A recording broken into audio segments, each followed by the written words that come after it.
Fala, investidores, sejam muito bem-vindos ao canal Planileiro Investidor. Eu sou Adriano Costa e no vídeo de hoje nós vamos falar do relatório gerencial de junho de 2023 do fundo BTG Pactual Agroindústria. É um fundo de investimento imobiliário, é o BETAL11. Então a gente vai ver qual foi a performance dele nesse mês de junho. Então fique conosco aí para você saber as informações atualizadas. E se você gosta desse tipo de assunto, FIF Agro e FIINFRA é o principal assunto aqui no canal. Então se inscreva no canal, ative as notificações e deixa o seu like, é tudo de graça, mas você ajuda muito a gente aqui no canal. E também vou deixar esse relatório gerencial na descrição do vídeo, você baixar, fazer aí uma leitura mais apurada, mais estudada do fundo, você que está acompanhando conosco. E também vou deixar o link do nosso grupo do Telegram, se inscreva lá e encurta a distância. Bom, vamos lá então, BETAL11, relatório de junho, acabou de sair aí no mercado, né?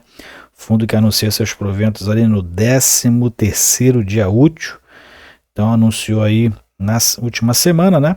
E vai pagar no dia 26 de julho, que é o 18º dia útil. Ele anuncia no 13º, paga 5 dias úteis depois. E esse relatório então é de junho e aqui a gente vai falar do objetivo do fundo, né? Então é um fundo que investe aí no agrologística, né? Nos imóveis de logística, armazenamento, né? De grão aí é um dos principais políticas do fundo, né? Ajuda no escoamento e na armazenagem da cadeia logística do agronegócio brasileiro, que é um setor, né? É uma parte desse setor que é muito escasso aqui no Brasil. Apenas 33% do que é produzido no Brasil tem-se a capacidade de armazenamento. E hoje mesmo, domingo, dia 23 de julho, eu vi uma notícia em um canal agro, onde com um recorde de produção do milho, nessa safra 2022 e 2023, já está-se com uma dificuldade muito grande de armazenamento dessa safra recorde, que pode inclusive ter perdas, e é o que está causando inclusive a queda dos preços das commodities no mercado. Então o fundo aí ajuda o setor nesse segmento, principalmente de armazenagem, né, e de escoamento da safra, né, centro de distribuição e tudo mais. Então, a gente verifica aqui as principais características do fundo. Ele tem desde fevereiro de 2021, fundo administrado pela BTG Pactual e gerido também pelo grupo BTG Pactual.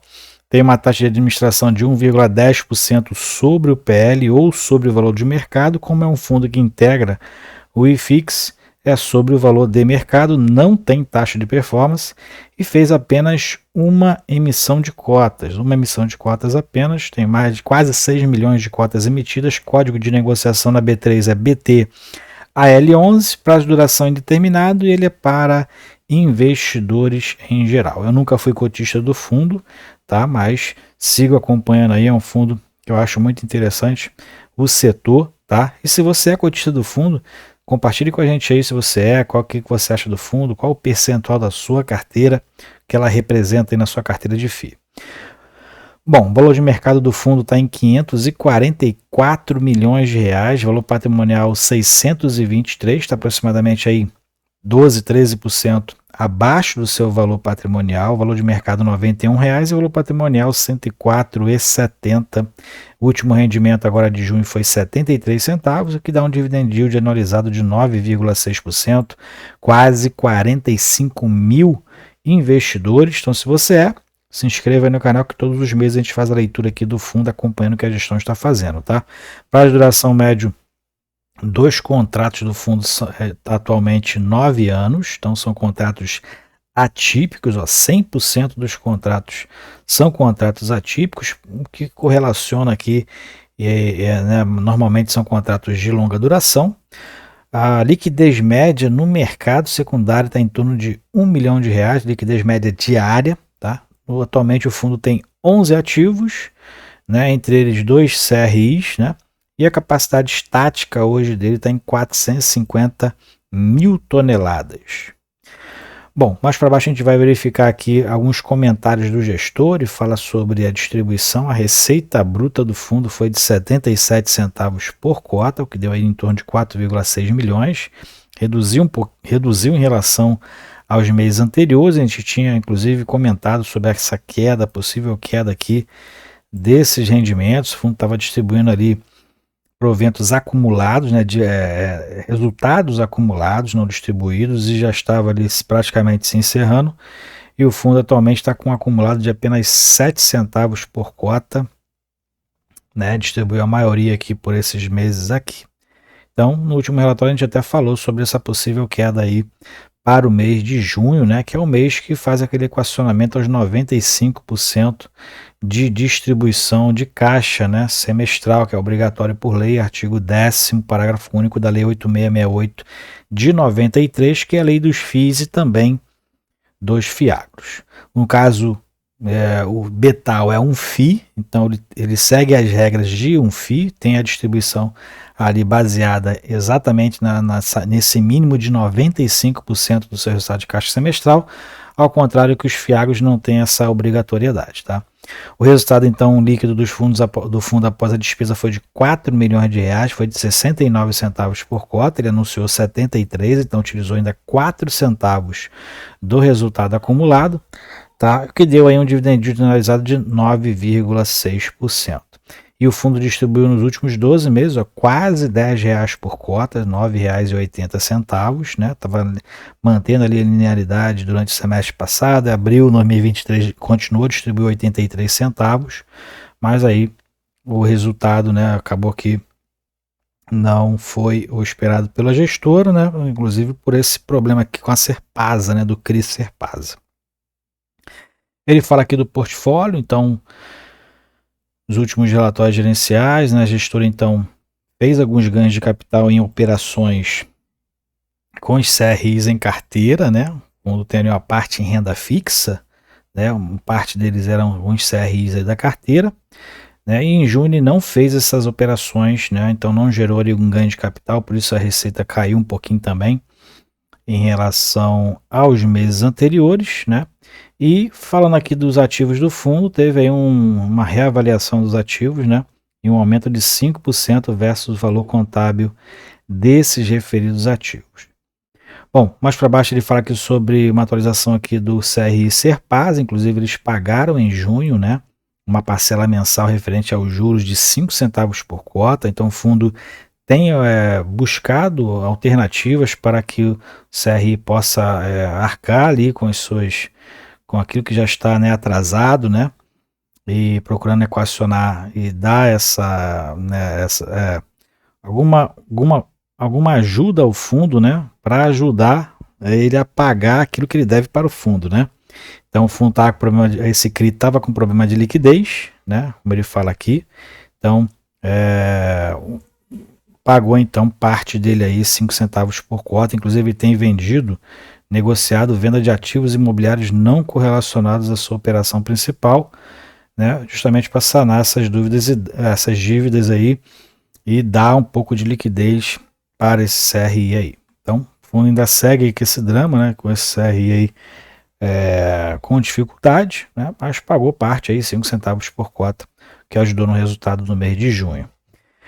E falando sobre a macro, né, a economia de forma macro, o IPCA teve uma deflação agora em junho de 2023, né? Pouquinho, praticamente nulo, mas teve uma pequena deflação de 0,08%. Então, provavelmente, os meses de julho, mês de agosto, os fundos mais indexados ao IPCA vai ter um impacto ali nas suas receitas, né? Muito impacto, praticamente ali tem muitos que são protegidos pela deflação, então vai ter somente ali o pagamento praticamente dos juros dos CRIs, não vai haver atualização monetária e vai ter provavelmente o impacto na receita desses fundos indexados ao IPCA. Tá? Então teve aí um valor, primeira deflação de 2023. Bom, em junho de 2022, o IPCA teve uma alta de 0,67, né? E agora, 2 meses depois, registra, então, essa deflação, tá? Bom, mais para baixo a gente verifica nos comentários do gestor, falando sobre a logística e infraestrutura. Então, como eu já falei lá em cima, né? Tá-se um problema aí sobre tem-se um problema no Brasil com relação ao escoamento da safra, principalmente de milho e de soja, e tem-se aí observado esse problema crônico de falta de armazenamento desses grãos, e ele comenta aqui, inclusive, que com o início da segunda safra do milho e a desaceleração da comercialização da soja, colhida no verão, eles se deparam de imagens que eles falam que já são conhecidas, né? Montanhas de grão ao ar livre, por falta de devida à falta de infraestrutura para armazenamentos. Isso também causa a queda no preço das commodities, né, sendo negociados aí a valores menores, né, do que aquilo que estava se pretendendo, né? Então calcula-se que serão necessários cerca de 10 bilhões nos próximos anos para resolver esse problema de armazenagem somente no estado do Mato Grosso, né? Então tem-se aí uma necessidade de ter-se mais uma capacidade de armazenamento de 94 milhões e meio de toneladas até 2032. Então o crescimento está ocorrendo, mas a capacidade de armazenamento, onde eles têm que aumentar nessa capacidade aqui de produção, ela vai tem que ter um investimento muito acelerado com relação ao que se tem hoje, né? Que como o próprio fundo já falou aqui em alguns relatórios gerenciais, se você acompanha conosco, você vai lembrar, em que cerca de 1/3 somente da safra dessas principais culturas, né, principalmente o milho, soja, aqui no Brasil, tem ali capacidade de ser armazenada, apenas 33%. Então, um dos fundos que ajudam nessa questão é o Beta 11, exatamente o que a gente está lendo aqui. Bom, em relação ao fundo no mercado, a cota encerrou a R$ 91,00, um aumento de 3,2% em relação a maio. 12 meses o fundo, a rentabilidade foi de 3,8% versus 2,9% do IFIX. Então o fundo praticamente aí não teve muito crescimento em relação ao principal índice. E aqui ele verifica que o patrimônio do fundo, 626 milhões contra 544 milhões, um desconto de 13% em relação ao valor patrimonial, é o que está hoje no mercado. Na composição da carteira, não teve alterações em relação ao relatório anterior, né? Patrimônio líquido praticamente estabilizado. O fundo não tem alavancagens dentro do seu portfólio. A maioria aqui são imóveis realmente, 454 milhões de reais, mas ele tem uma parcela bem alta aqui de CRIs, o que contribui aí para a exposição do ativo atualmente em 28%, né, do fundo, e 69% em imóveis. O restante são ali aplicações em renda fixa e outros, como ali mencionado no gráfico. E na receita mensal, que contribui mais aqui para a receita, é o Coruripe, né? Então, Coruripe é o imóvel, né? A gente vai ver esse detalhamento um pouquinho mais para baixo, seguido de um CRI, CRI Andali, 11 centavos. Aí nos relatórios anteriores que a gente viu aqui, o CRI Serpasa zerado, né? Então ele pagou ali em torno de 5 centavos por cota. Então contribuiu aqui para um total aqui do fundo, né? De 77 centavos de receita. Mais para baixo a gente vê o pagamento dos proventos. Então o fundo paga ali no 18º dia útil, anuncia no 13º dia útil, né? A database desse relatório aqui é 30 de junho, fechamento, né? E o fundo então anunciou 73 centavos referente a junho. Mais para baixo a gente vê o histórico de resultados do fundo. Então aqui tem a DRE gerencial, né? Em junho a receita de aluguel não teve mudanças, né? As mudanças principais aqui são nos CRIs, então teve um pagamento maior do CRI Serpasa, contribuiu para um aumento aqui da receita com esse CRI. Renda fixa teve uma redução aqui em renda fixa, né? O fundo fez ali fez vendas, né, em maio, né? Então não fez vendas em junho, então não teve ganho de capital também nesse período, que contribuiu para a redução da receita do fundo nesse mês de junho. E o fundo teve ali 4,1 milhões de reais de resultado, distribuiu 73 centavos por cota e o resultado foi de 69 centavos por cota, o fundo ainda utilizando o seu resultado acumulado que agora está com um saldo de 7 centavos por cota. Na carteira de ativos a gente também não teve alterações, né, praticamente aqui. O principal são os CRIs, né? Quando você analisa ativo por ativo, os CRIs têm um impacto maior. Seguido aqui do armazém graneleiro, 14% aqui da receita contratada. Dentro do perfil do locatário a gente verifica que é até bem distribuído aqui, né? Mais concentrado em operador logístico, claro, é o principal foco do fundo, é operador logístico, mas também tem alguns específicos aqui para algumas culturas, né? Igual aqui açúcar e álcool e etanol de milho e revenda de insumos. Todos os seus contratos são contratos atípicos, nada mudou também, indexador principal IPCA, é único na verdade, e os contratos são bem longos, né? Tem um prazo de vencimento médio de 9 anos, 72% vence entre 2031 e 2035 e no mês de julho 18% da receita será reajustada, então vai ter um impacto aí na receita contratada do fundo, né? Da receita dos aluguéis. Aqui a localização, né? A maioria são 5 ativos no Paraná, mas que representam aí a segunda maior participação da receita contratada, 22%.